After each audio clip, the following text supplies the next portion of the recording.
Welcome to e-learning platform of Kadi Service Vidyalaya. I Professor Uday Vaidya. Today we are discuss on condition under Sale of Goods Act 1930. Condition. A condition is a stipulations which is essential to the main purpose of the contract. It goes the root of contract. If there is a breach of condition, the aggrieved party can treat the contract repudiated. Condition may be expressed or implied conditions.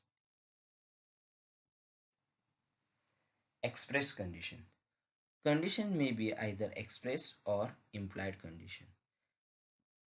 They are said to be expressed when, at the will of the parties, they are instead of contract. Express condition is a condition which is expressly provided in a contract. Example: a buyer desired to buy a Samsung Galaxy J7 Max phone. Here, model number is an express condition. Implied conditions. Implied conditions are those which are the law implies into the contract unless the parties stipulated or contrary. Number 1. Condition as to title. 2. Sell by descriptions. 3. Sell by description as well as by sample. 4. Condition as to a quality of fitness. 5. Condition as to merchantability. Condition implies by custom. Sell by sample. And last, condition as to wholesomeness. Condition as to title. In a contract, sell unless a circumstances of the contract are such as to show a different intention. There is an implied conditions on the part of the seller.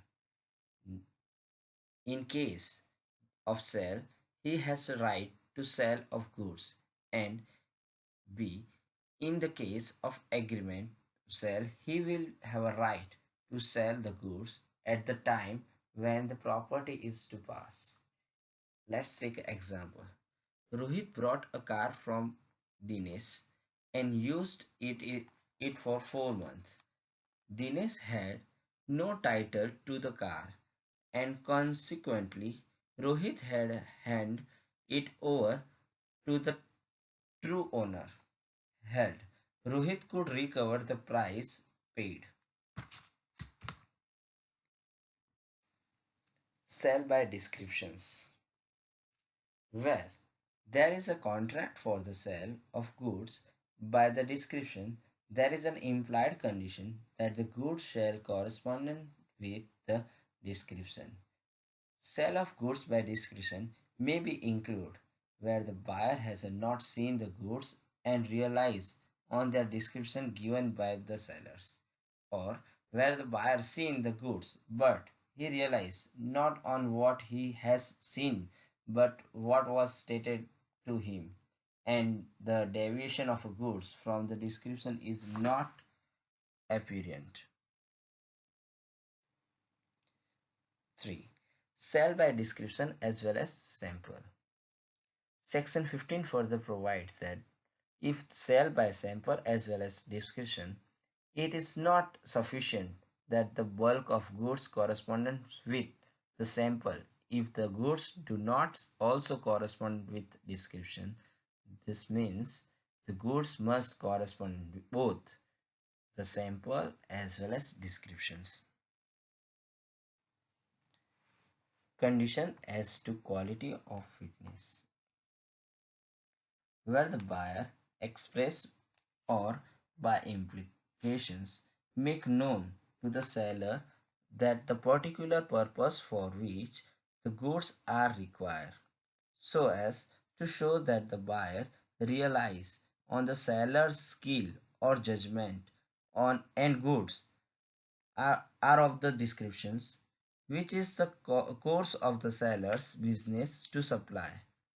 There is an implied conditions that the goods shall be reasonably fit for the such purpose. Here we take one example. If I need a alarm clock and I go to the mobile shop at the time, I must say to the shopkeeper, I need a mobile phone which had a alarm clock. If they provide me a phone without a alarm clock, it is not valid under these conditions. Means a goods must be or provided according to choice and fitness. Condition as a mercantility, where the goods are brought by the descriptions from the seller who deal in a good for that descriptions. There is an implied condition that the goods are a mercantility quality. This means a good should be such as a commercially sellable under the description by which they are known in the market at their full value. Means here we take an example like a medical shop holder never sell us a medicine with expiry date.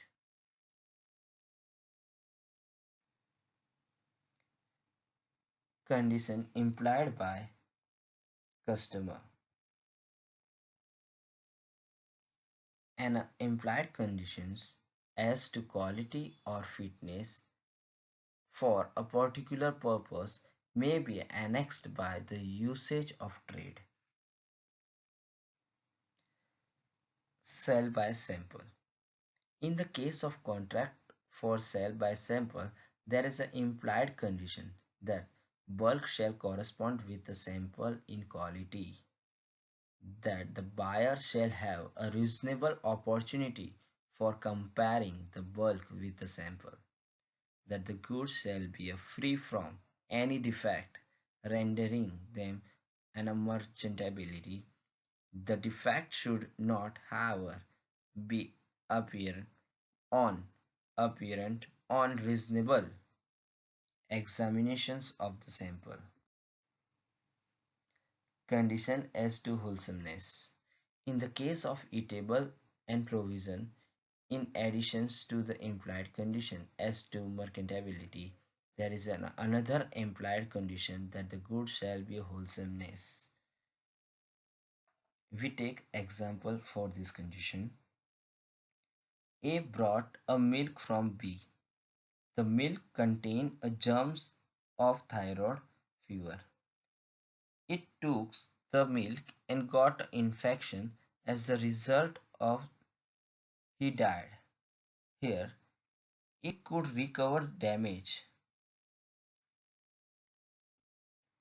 Thank you.